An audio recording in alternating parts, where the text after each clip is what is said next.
দক্ষিণ পূর্ব বঙ্গোপসাগর ও তৎসংলগ্ন এলাকায় আগামী শনিবারের মধ্যে একটি লঘুচাপ সৃষ্টি হওয়ার সম্ভাবনা রয়েছে বলে জানিয়েছে বাংলাদেশ আবহাওয়া অধিদপ্তর।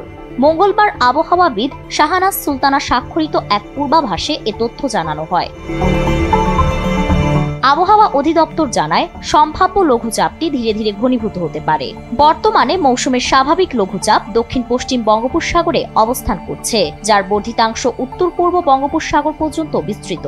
এ কারণে সংশ্লিষ্ট সমুদ্রাঞ্চলে সতর্ক থাকার পরামর্শ দেওয়া হয়েছে। পূর্বাভাস অনুযায়ী বুধবার সকাল ৯টা পর্যন্ত দেশের বিভিন্ন স্থানে আংশিক মেঘলা আকাশ দেখা যেতে পারে, তবে সার্বিকভাবে আবহাওয়া শুষ্ক থাকবে। ভোরের দিকে দেশের অনেক জায়গায় হালকা থেকে মাঝারি কুয়াশা পড়তে পারে। রাত ও দিনের তাপমাত্রায় তেমন কোনো পরিবর্তন হবে না। বৃহস্পতিবার সকাল ৯টা থেকে পরবর্তী ২৪ ঘন্টায়ও একই ধরনের আবহাওয়ার সম্ভাবনা রয়েছে।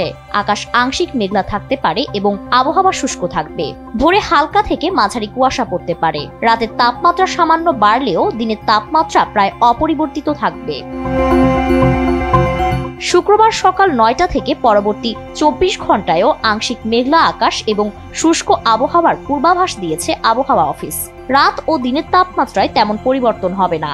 শনিবার সকাল ৯টা থেকে পরবর্তী ২৪ ঘন্টায়ও দেশের আকাশ আংশিক মেঘলা থাকতে পারে এবং আবহাওয়া শুষ্ক থাকবে। রাত দিনের তাপমাত্রাও প্রায় একই থাকবে। আবহাওয়া অধিদপ্তর আরও জানায়, আগামী ৫ দিনের মধ্যে সারা দেশে দিন ও রাতের তাপমাত্রা ধীরে ধীরে কমতে পারে। ফারিন রহমান প্রীতি, এনপিবি।